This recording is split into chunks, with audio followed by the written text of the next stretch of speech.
Tuhan bersamamu.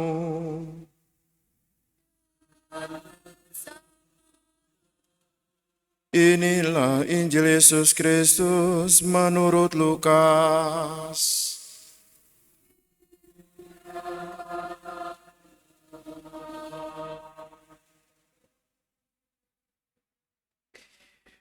Dalam bulan yang ke-6, Allah mengutus malaikat Gabriel ke sebuah kota di Galilea bernama Nazaret kepada seorang perawan yang bertunangan dengan seorang bernama Yusuf dari keluarga Daud. Nama perawan itu Maria. Ketika masuk ke rumah Maria, malaikat itu berkata, "Salam, hai engkau yang dikaruniai, Tuhan menyertai engkau." Maria terkejut mendengar perkataan itu, lalu bertanya di dalam hati, apakah arti salam itu? Kata malaikat itu kepadanya, "Jangan takut, hai Maria, sebab engkau beroleh kasih karunia di hadapan Allah. Sesungguhnya engkau akan mengandung dan melahirkan seorang anak laki-laki, dan hendaklah engkau menamai dia Yesus. Ia akan menjadi besar dan disebut Anak Allah yang Maha Tinggi. Dan Tuhan Allah akan mengaruniakan kepadanya tahta Daud, bapa leluhurnya. Ia akan menjadi raja atas kaum keturunan Yakub sampai selama-lamanya, dan kerajaannya tidak akan berkesudahan." Kata Maria kepada malaikat itu, "Bagaimana hal itu mungkin terjadi karena aku belum bersuami?"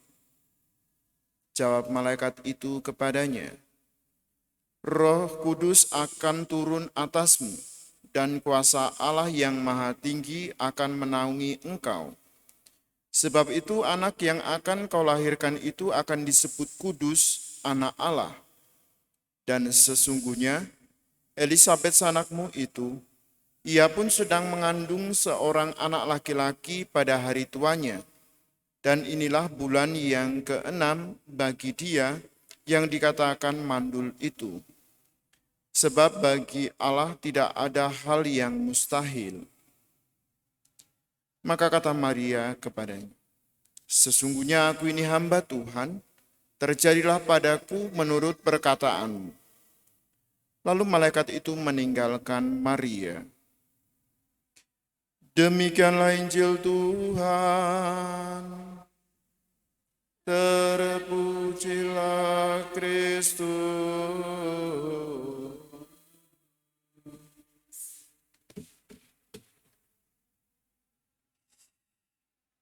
Sebagai seorang raja Yehuda, Ahaz merasa bertanggung jawab untuk melindungi bangsanya. Namun begitu mendengar tantangan musuh yang semakin mendekat, ia pun merasa ketakutan. Di tengah situasi yang seperti itu, Tuhan Allah mengutus Yesaya untuk menyampaikan penghiburan.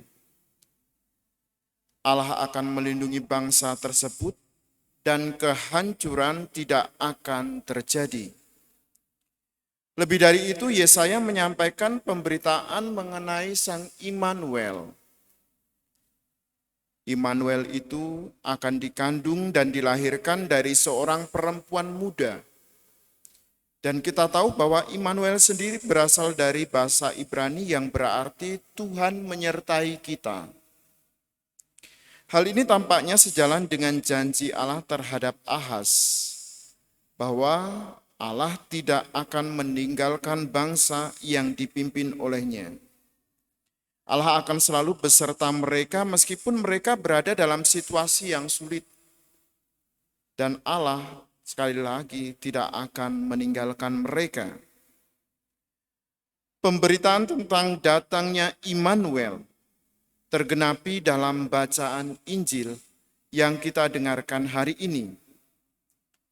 Berita yang dibawa oleh malaikat Gabriel menjadi titik awal dari penggenapan tentang janji Allah dalam Perjanjian Lama.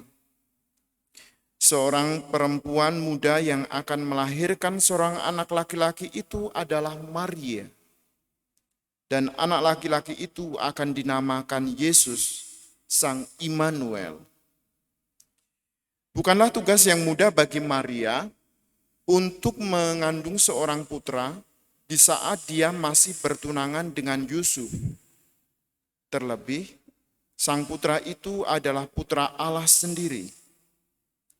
Akan tetapi karena hal itu adalah kehendak Allah, maka kepasrahan total disampaikan oleh Maria di hadapan malaikat Gabriel.